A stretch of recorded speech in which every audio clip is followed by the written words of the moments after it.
Well, hello? Huh? Hello? Hello? Hi. It's Sean, the King of Puns. Yeah, that's me. Hi. Hi, guys. Um, I don't know what's gonna happen in this video. I don't know if I'm gonna post it to YouTube as well, or just Tumblr. I don't I don't even know what's gonna happen in this video. I just thought I'd make it. So, yeah, I have long hair. So, I'm just staring at myself in the video screen. So, um, anyways, hi.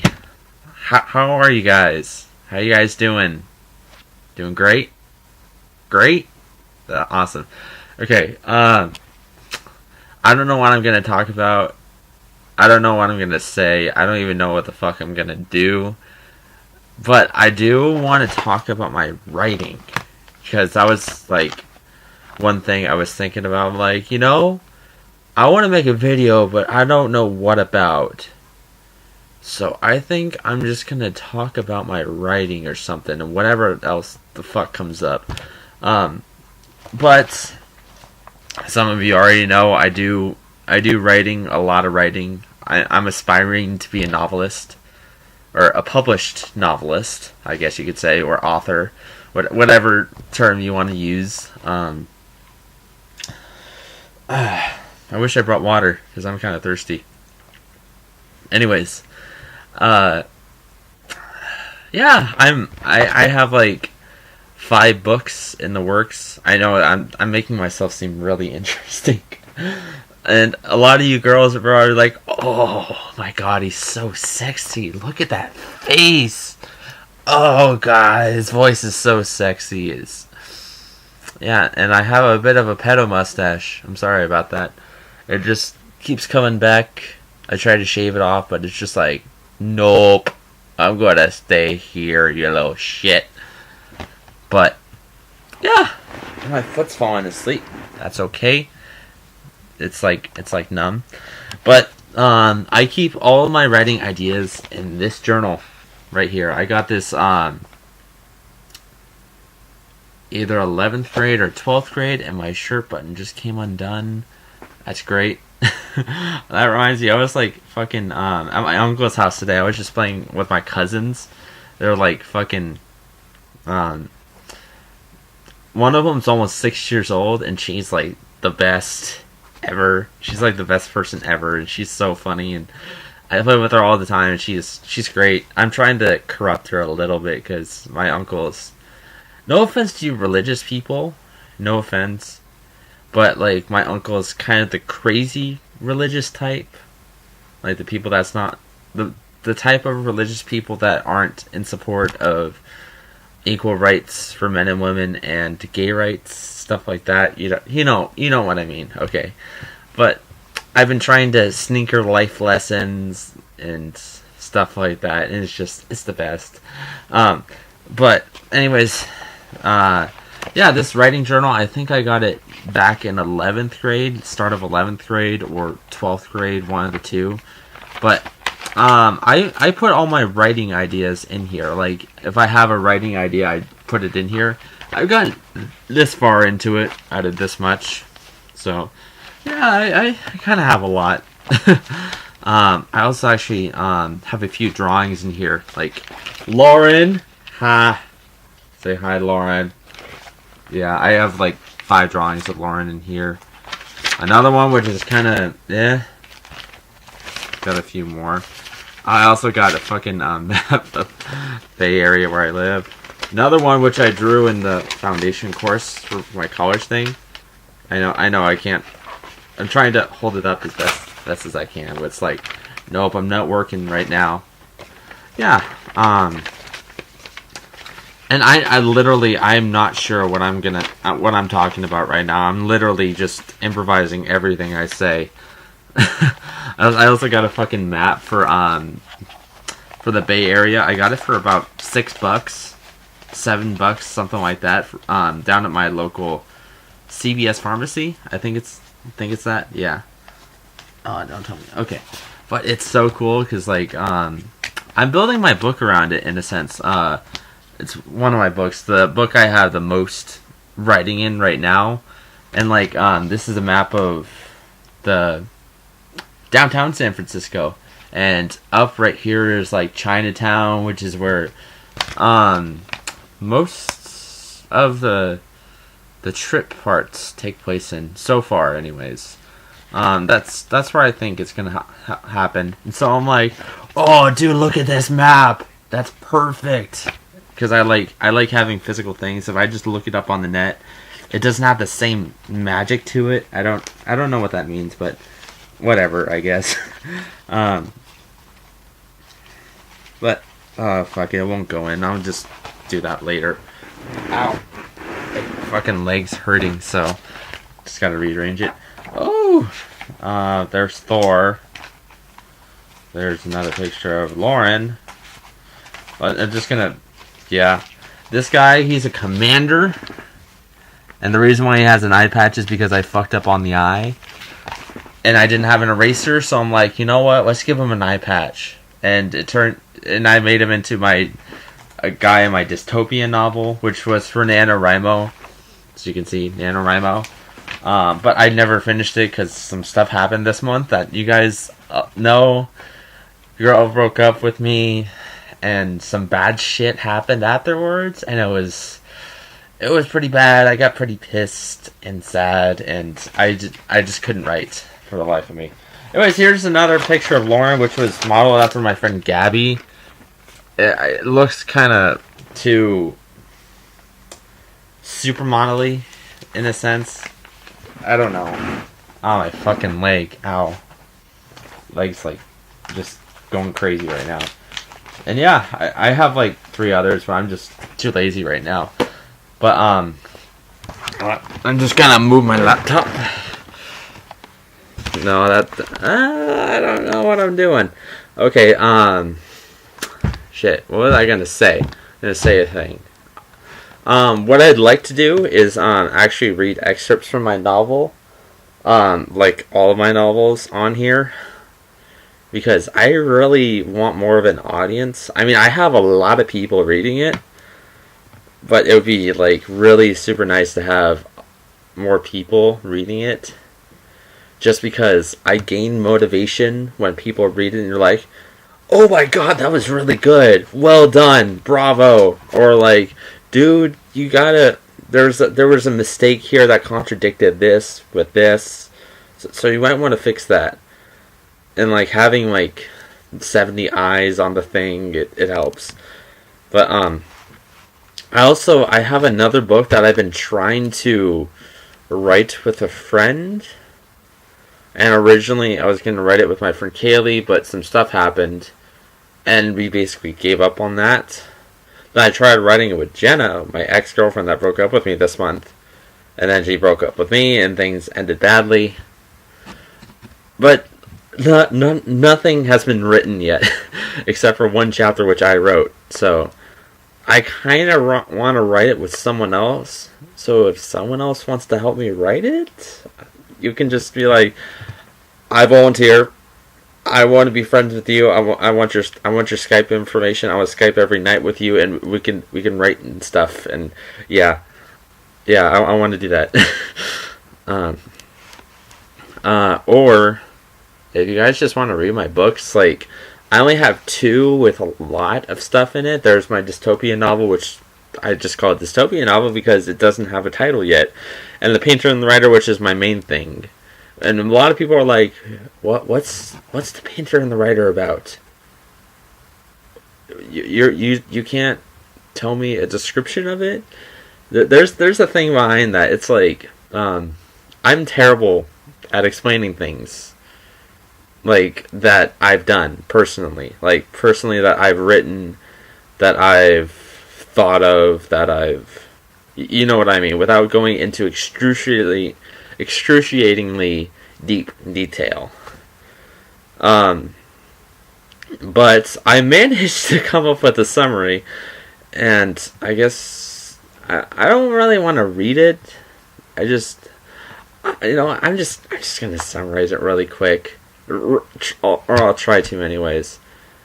again, I'm improvising all this. I don't know what I'm gonna say next. It just all rolls off my tongue. It's amazing. Um, but okay, so in the painter and the writer, the two main characters are the painter and the writer. The painter is Lauren, which I've shown you in my writing journal, and Scott. Scott and Lauren, they're the two people. Of course, they're both white. Social justice people are probably going to be like, why aren't you making them black or Latino or gay? I mean, it could obviously be two gay people. Yeah, I'm not even going to touch on that. But anyways, Scott, and Scott, in a sense, he's kind of modeled after me, but not entirely.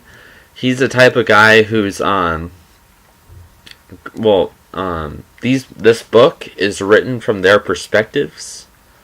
Like, it's actually them writing it, it's like stream of consciousness. It's like Catcher in the Rye. Scott writes down the whole trip aspect, which I'll get into the plot in a bit, and Lauren writes down some of the past stuff and some of the present day kind of stuff. Anyways, Scott and Lauren, basically they're in love with each other, but they're too shy to admit it because Lauren's in a relationship with a guy, but Scott isn't sure, like, if she likes him or not, or if she's even still with him because he hasn't seen her with him in a while. And every time he brings him up, she gets kind of sad. And that's all explained in the book, but I haven't written it yet, so it's kind of a secret. But I will tell you that they do love each other very much, and they're crazy about each other, and it's really frustrating to have to just beat around the bush for so long. It's like, God, I just want to make him kiss already, but I can't. And I've been writing for about a year now. I started it last not summertime. It was close to summertime, I think. I don't remember. But it was close to summertime, I think. And Lauren is based around a real character mixed with a lot of, or not real character, a real person based around other people as well. And of course her name was Lauren, and of course she had red hair. So,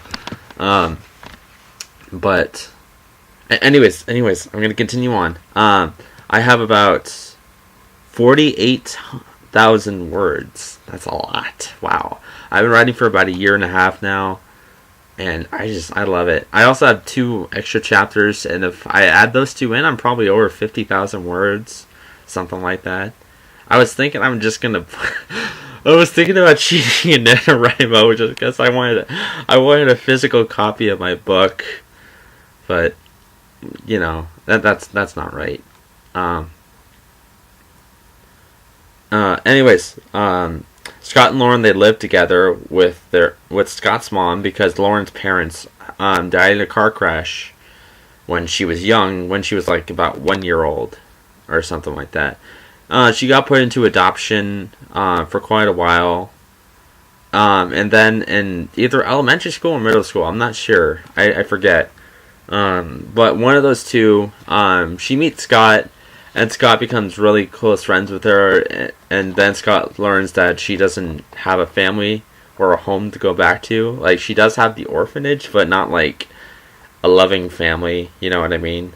And because of her childhood, Lauren's kind of, she is outgoing, but she has a hard time saying what she really wants to say, in a sense. Same with Scott, too. That's the whole thing behind my book. It's like, God, can you guys just tell each other already? I mean, you've been eye-fucking each other for the last 5 years. Come on, just fucking kiss each other already.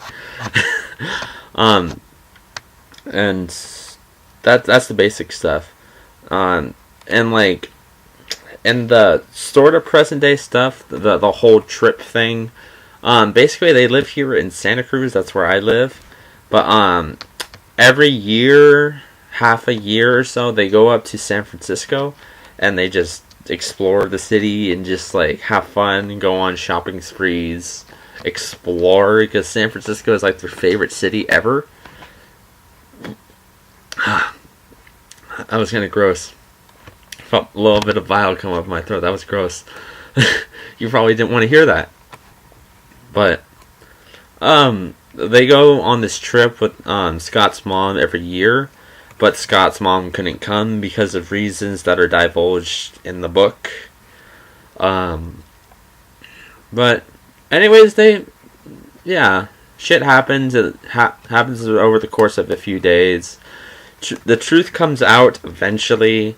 Lauren says some stuff about her boyfriend that's like, it's like, whoa, I did not see that coming at all. And Lauren goes into detail about it in her chapters, the chapters she writes, and explains like everything that happened before Scott knows. And it's like, the book itself, I like to think it's a symbol for like the first 3/4 of it are like them living in the past and stuff. And by living in the past, I mean like over glorifying it, saying I want to go back to the past because the present sucks, in a sense, something like that.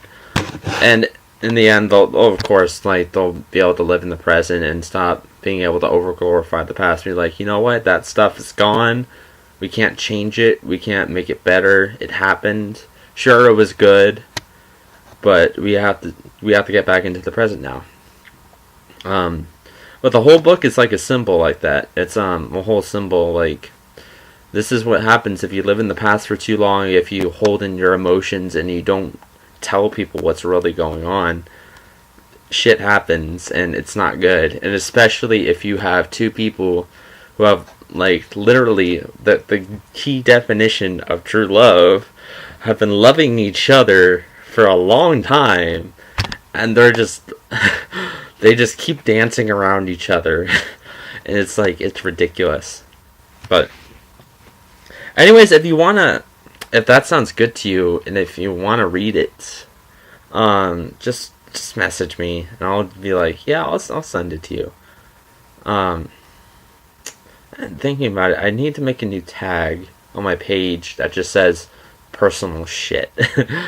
with like videos and stuff like this. I'll have to ask my friend Amber about that, whatever. But I was thinking about maybe playing a song, but this is like 17 minutes, almost 18 now. So I'm just gonna cut it off, and I'll make another video in the future if people are like, dude, read your book to us. That'd be awesome. But I also have a few other books I didn't really go into just because of time. I don't want you guys to be sitting here for like an hour just listening to me ramble on. But that's what's going on. And also, to all the people that helped me out after the breakup, thank you so much for all your help. It really, honest to God, it means a lot. Thank you so much. And I'm really glad to have people like you that just like, that helped me out, you know? Because it was rough going through all that. I don't want to get into it more because I'm pushing time. But I love you guys. You guys are amazing and incredible and a lot of things. You guys are the best followers ever. So I love you guys. Later. Take care of yourselves.